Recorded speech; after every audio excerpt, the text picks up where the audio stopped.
Halo, assalamualaikum warahmatullahi wabarakatuh. Selamat sore ya, atau selamat malam untuk teman-teman semuanya. Khususnya yang selalu menantikan video terbaru atau updatean terbaru dari channel Solusi Utang.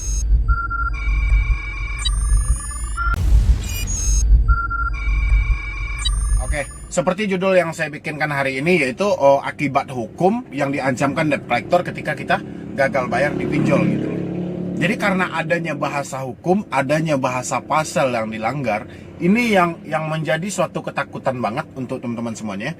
Khususnya yang saat ini telat atau tidak mampu membayar, atau lagi kesusahan dalam ekonominya, sehingga melihat beberapa ancaman tekanan dari debt collector ini yang bikin depresi gitu loh. Ya, dengan pasal yang sering saya bacain di video lah, kayak 372, 378, atau pasal perdata 11 sekian, 11 sekian. Pokoknya itulah yang mengakibatkan Anda drop dan Anda kebingungan gitu. Ya. Jadi ini yang mau kita bahas hari ini. Jadi bagi teman-teman semuanya yang belum support channel ini, silahkan disupport dulu supaya channel ini makin berkembang dan pastinya bisa memotivasi orang banyak.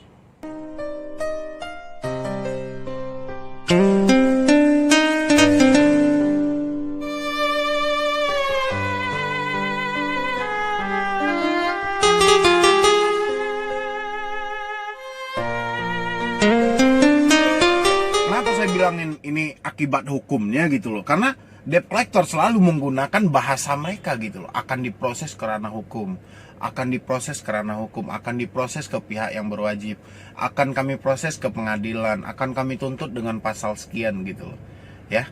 Padahal kenyataannya tujuan mereka ya cuman tagihan Anda gitu loh, nggak ada tujuan yang lain gitu loh ya. Cuman tagihan itulah yang objek utama mereka gitu loh. Jadi poin utama dari debt collector ini ya tagihan itu, bukan soal ancaman ke diri Anda atau tekanan ke diri Anda. Itu nggak menjadi pengaruh bagi mereka gitu loh. Tapi kenapa Anda selalu ketakutan? Kenapa Anda selalu kecemasan? Karena pikiran Anda mentok sampai di situ ya. Giliran Anda melihat suatu ancaman dari debt collector, pikiran Anda ini mentok ya, sehingga Anda kebingungan ini benar atau tidak, fakta atau tidak ya. Padahal kalau pikiran Anda tidak mentok, pikiran Anda tidak tertumpu pada satu masalah, mungkin Anda lebih bisa berpikir lagi, lebih jernih lagi gitu loh ya. Ditambah kebebasan teknologi saat ini, Anda bisa bertanya sama Google, mau lihat di YouTube ya. Tapi karena pikiran Anda mentok, Anda mencerna semua itu mentah-mentah ya. Anda nggak pedulikan ini benar atau tidak, Anda nggak peduli. Yang jelas dalam diri Anda saat ini adalah, oh ini sebuah ancaman, ini benar dan ini faktanya gitu. Pada dasarnya Anda kalau misalnya kan karena kebebasan teknologi saat ini, Anda berbicara sama Google misalnya, Anda bertanya, apa sih tugas seorang debt collector?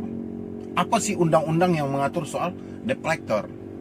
Karena memang setiap bank, lembaga perbankan memang diizinkan menggunakan pihak ketiga seperti penagih hutang debt collector misalnya. Itu memang diizinkan sih gitu loh.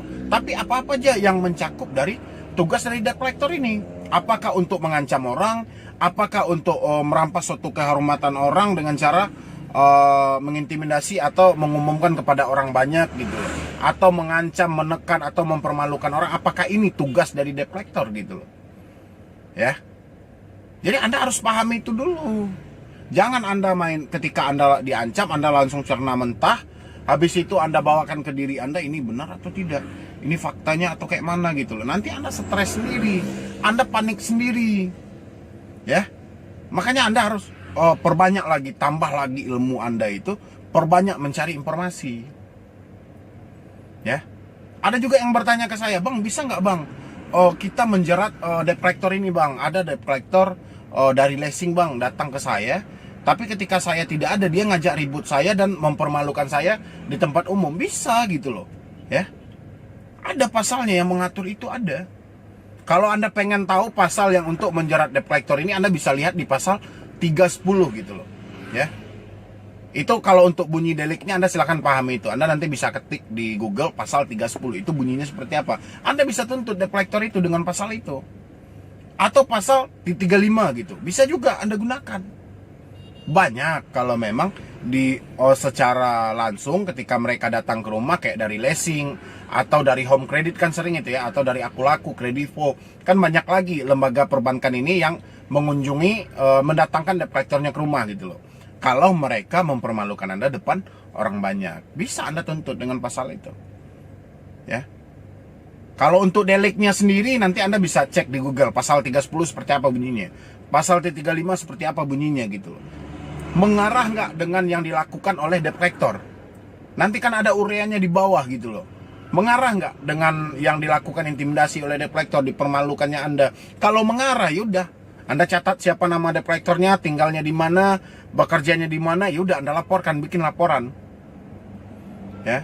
Kan itu Anda dipermalukan depan orang banyak, otomatis ada saksinya. Banyak yang mendengarkan, warga dari situ. Ajak siapa yang bisa membantu Anda untuk menjadi saksi benar fakta yang Anda laporkan gitu loh. Ya, bisa gitu loh. Yang penting kita tidak panik, kita tidak stres. Ya. Insya Allah semuanya bisa Anda atasi kalau memang betul-betul pikiran Anda fresh banget ya. Ini yang keseringan itu Anda kan rasa bersalah terlalu tinggi. Jadi ketika Anda diintimidasi, ketika Anda ditakut-takuti, ketika Anda diancam, Anda ya udahlah, memang ini udah nasib saya memang nggak ada uang, saya memang nggak ini. Bukan seperti itu. Tugas debt collector ini bukan untuk mengancam Anda, bukan untuk mempermalukan Anda. Mereka diajak kerjasama oleh suatu perbankan, tujuan mereka untuk menjemput tagihan, ya.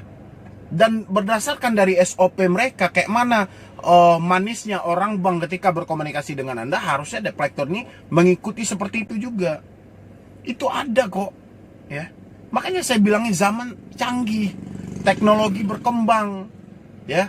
Di Google itu nggak ada yang nggak bisa dia cari. Tinggal Anda ketik aja, semuanya ada. Yang penting jangan panikkan, ya. Jadi untuk teman-teman semuanya yang bertanya ke saya, bisa nggak abang kita proses ini? Kita proses ini. Bisa. Ada juga yang bilang, bang, polisi menolak bang laporan saya. Nggak mungkin. Ya. Polisi itu ketika dia menerima sebuah laporan, mereka akan mencari kebenaran secara dapat. Mereka akan proses. Tapi kalau laporan Anda ini ngambang, tidak jelas ke satu objek kemana gitu loh, mereka juga kebingungan. Ya. Jadi makanya laporan Anda itu harus akurat. Kalau bisa ada rekaman ketika debt collector itu mengintimidasi Anda. Ya. Jadi untuk teman-teman semuanya yang bertanya ke saya tentang seputaran hukumnya, kita diproses akan hukum, akan segala macam, atau debt collector bisa nggak kita laporkan ke ranah hukum, ranah pidana, bisa nggak? Bisa, itulah jawabannya. Ya. Semoga aja dengan jawaban saya hari ini itu dapat membantu teman-teman semuanya, khususnya yang saat ini lagi panik, lagi stres banget gitu loh. Ya, pokoknya jangan panik lagi, jangan stres lagi. Ya, pokoknya untuk teman-teman semuanya yang belum support channel ini, silahkan di support dulu. Semoga channel ini makin berkembang dan pastinya bisa motivasi orang banyak. Ya, mungkin cuman itu dulu yang dapat saya sampaikan. Saya Mendy Brony, wassalam.